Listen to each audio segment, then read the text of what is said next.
नमस्कार, स्वागत है आप सभी का कमोडिटी सुपरफास्ट में। आपके साथ मैं हूं नेहा आनंद। बतौर एक्सपर्ट हमारे साथ केडिया कमोडिटीज के अजय केडिया जी शो में शामिल हो चुके हैं। केडिया जी, बहुत स्वागत है आपका। वैसे तो हम नॉन एग्री कमोडिटीज के साथ करते हैं शुरुआत, लेकिन आज मैं चाहूंगी सबसे पहले करेंसी पर फोकस कर लेते हैं, क्योंकि रिकॉर्ड लो क्लोजिंग हमने देखा है। $1 83.27 के पास हमने क्लोजिंग होते हुए देखी है, जो कि रिकॉर्ड निचला स्तर है। ऑफकोर्स अक्टूबर 2022 को, पिछले साल, हमने $83.29 के पास रिकॉर्ड लोज बनते हुए देखे, तो उससे ऑलमोस्ट 2 पैसे की दूरी पर हमने क्लोजिंग देखी है। मुझे जरा बताइए, कैसे आसार बनते हुए दिखाई दे रहे हैं? आरबीआई ने भरसक प्रयास किया इसके रिकॉर्ड लोज को अरेस्ट करने के लिए। शुरुआत भी स्ट्रेंथ के साथ हुई, लेकिन रोक नहीं सके। तो मुझे बताइए, अब कैसे प्रोस्पेक्ट्स बनते दिख रहे हैं? नमस्ते नेहा जी। डेफिनेटली अगर देखा जाए तो पिछला एक हफ्ता काफी इंपॉर्टेंट रहा है, क्योंकि यहाँ पे हमने देखा कि डॉलर में कंटिन्यू 105 का जो स्तर है वो कंटिन्यू मेंटेन है। नो डाउट 20 तारीख को हम देखेंगे तो फेड से जो अपडेट आने हैं उसमें रेट तो अनचेंज है, बट कहीं ना कहीं अभी भी एलिवेटेड लेवल्स पे होने की वजह से डॉलर को कंटिन्यू स्ट्रेंथ मिल रहा है। वहीं दूसरी और डोमेस्टिक मार्केट पे बात करें तो रिजर्व हमने 600 बिलियन के नीचे लुढ़कते हुए फिर से देखा, जिसकी वजह से आरबीआई जो स्टेप कर भी रही है उसका कोई नतीजा मार्केट में दिखाई नहीं दे रहा। डोमेस्टिक मार्केट में मानसून को लेकर, इन्फ्लेशन को लेकर जो चिंता बनी हुई है, ये डिस्पाइट के equity market life time high पे होने के बावजूद डॉलर रुपी को कहीं पे भी ये मजबूती नहीं दे पा रहा। टेक्निकली भी हमने अब 83.20 का लेवल फ्यूचर्स पे भी तोड़ चुके हैं, तो कहीं ना कहीं एक बाइंग एक्टिविटी बढ़ी है, जो हमें लगता है आने वाले एक हफ्ते की अगर बात करें तो 83.60 से लेके 83.70 तक का लेवल हम फ्यूचर्स पे बनते हुए देखेंगे। यानी कि यहाँ से रिकॉर्ड लो की तैयारी हो रही है। $1 83.60 70 तक का लेवल छू सकता है। कच्चा तेल एक बहुत बड़ा फैक्टर साबित हुआ है रुपए को प्रेशराइज करने में। 7600 के पास ट्रेड करता दिखा है, 10 महीने की ऊंचाई पर है। क्या राय बन रही है? बिल्कुल, कच्चा तेल सबसे इम्पोर्टेंट है, बिकॉज अब तक तो हमने देखा था कि जब प्राइजेस 80-85 के जोन में चल रहा था ब्रेंट, तब तक कोई ज़्यादा चिंता नहीं थी, क्योंकि सेंटिमेंट्स हमने पूरे अपने फेवर में रख रखा था। लेकिन अब जिस ढंग से हम देख रहे हैं कि 93 का लेवल क्रॉस कर चुका है और उम्मीद है कि ईयर एंड तक $100 का लेवल इजीली पार कर पाएगा, जिसके चलते रुपए में भी फर्क है और डोमेस्टिक मार्केट पे भी हम देख रहे हैं कंटिन्यू तेजी बनी हुई, डिस्पाइट टेक्निकली थोड़ा बॉटम। इंट्राडे के प्रोस्पेक्टिव से डेफिनेटली मुझे लगता है कि प्राइजेस में एक 7650 के टारगेट के लिए लिया जा सकता है। 7500 7520 का जोन अच्छा है, बट पूरे हफ्ते भर की भी बात करेंगे तो मुझे लगता है 7700 इजीली क्रॉस कर पाएगा डोमेस्टिक मार्केट में। ओके, आपने कहा 7650 7700 का लेवल दिखाई दे रहा है। स्टॉप लॉस कोई रेकमेंड करेंगे नई पोजीशन के लिए, या जिन्होंने पोजीशन होल्ड कर रखी है? बिल्कुल, अगर कोई नई पोजीशन 7500 पे बनाता है तो 7350 के स्टॉप लॉस से बाय करना चाहिए। इमीडिएट टारगेट तो 7700 का है, बट एक्सटेंड करके 7750 तक का भी टारगेट हम देख पाएंगे। ओके, चलिए, तो करनी है खरीदारी। 7520 के आसपास के लेवल्स मिले। 7350 का स्टॉप लॉस रहेगा। 7700 इमीडिएट लेवल पर यहाँ टारगेट बनता हुआ दिखाई दे रहा है। अच्छा, अब सोने चांदी में मिला है, लेकिन उस तरह मोमेंटम नहीं बन रहा है जैसे कि एक्सपेक्ट किया जा रहा था, गिवन द फैक्ट कि फिर से अनसर्टेनिटी अमेरिकी इकोनॉमी को लेकर बन रही है, शटडाउन की चिंताएं बन रही हैं। तो जरा बताइए, सोने और चांदी में आज शाम के लिए क्या व्यू है? देखिए, पहला चीज है, डॉलर से कोई क्लू नहीं मिल रहा है। पिछले एक हफ्ते में डॉलर इंडेक्स काफी स्टैग्नेंट है 105 पे, बट कहीं ना कहीं हम देख रहे हैं कि जो फेड की ये मीट आ रही है जहाँ पे अनचेंज रहेगा, और साथ में ईसीबी ने भी अनचेंज रखा है। जबकि दूसरी ओर हम चाइना देख रहे हैं कंटिन्यू रेट कट कर रहा है, जो प्रेशर करेगा वेस्टर्न वर्ल्ड को रेट को स्टैग्नेंट रखने के लिए। तो उसी का एक बेनिफिट हमको आते हुए दिखाई दिया है। टेक्निकली स्ट्रॉन्ग रिवर्सल हमने इंटरनेशनल गोल्ड में देखा है, 1920 के ऊपर होल्ड कर गया है। तो आई थिंक डोमेस्टिक मार्केट में भी उसी का बेनिफिट मिलता हुआ दिखाई देगा।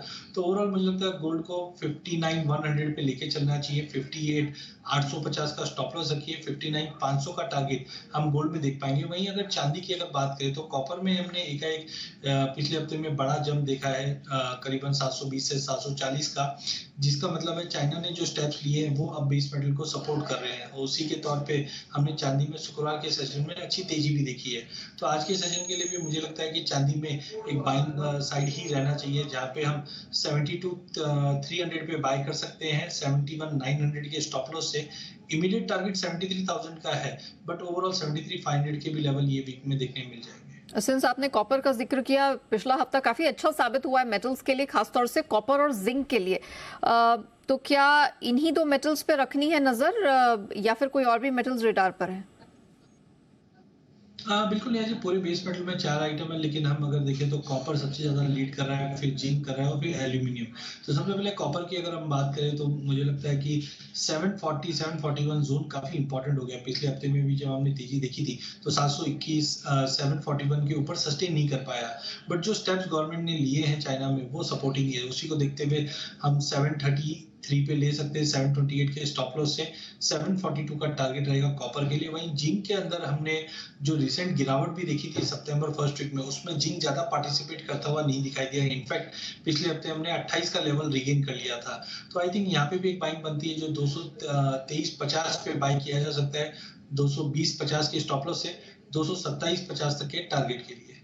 ओके, ये तो बात हो गई नॉन एग्री स्पेस की, लेकिन एक्शन हमने एग्री स्पेस में भी भरपूर देखा। खासतौर से राजस्थान में हमने देखा है कि जो ऑलमोस्ट 1.5 महीने 55 दिनों के अंतराल के बाद जो बारिश की मानसून की वापसी हुई, बहुत तेज बारिश हुई है 24 घंटों में। ग्वार सीड की बात करें, कुछ एक मसालों की बात करें, यहाँ प्रेशर देखने को मिला है। पहले ग्वार कॉम्प्लेक्स पर मैं चाहूंगी थोड़ा फोकस करते हैं। ऑलमोस्ट यहाँ 4-6% की कमजोरी देखने को मिल रही है, क्या राय बन रही है? बिल्कुल, जो हमने पहले व्यू रखा था कि प्राइजेस 6000 से लेकर 6500 का जो जोन है उसी में मार्केट 20 सितंबर तक ट्रेड करेगा। बट हमने पिछले 2-3 दिनों में जो एक साथ बरसातें आई है इसके नतीजन हमने आज प्राइजेस में गैप डाउन ओपनिंग देखा है। 3.5% 4% से ज्यादा की गिरावट हमने गवार सीड में देख रहे, 4% की गवार गम में देख रहे। तो आई थिंक थोड़ा वेट कर लीजिए, बिकॉज पहले भी हमने देखा था कि 5850 का इंपॉर्टेंट रेजिस्टेंस था। ये जो है गिरावट जो है वो टेम्पररी गिरावट दिखाई दे रही है, बिकॉज जो क्रॉप की एस्टिमेट्स हमने बीच में सुनने लग गए थे कि 40-45 लाख के आसपास की रहेगी, थोड़ी बहुत इंप्रूवमेंट हो सकती है, बट कुल मिला के पिछले बार के क्रॉप के मुकाबले कम ही रहेगी। तो आई थिंक थोड़ा वेट एंड वॉच रखना चाहिए। करंट लेवल से शॉर्ट अवॉइड करके चलिए। ये हफ्ते के बाद बारिश की क्या सिचुएशन रहेगी ये इंपॉर्टेंट रहेगा, बट करंट लेवल से शॉर्ट नहीं करना चाहिए। ओके, तो अभी कोई भी फ्रेश शॉट्स बनाने से बचें और आपको वेट एंड वॉच करना है।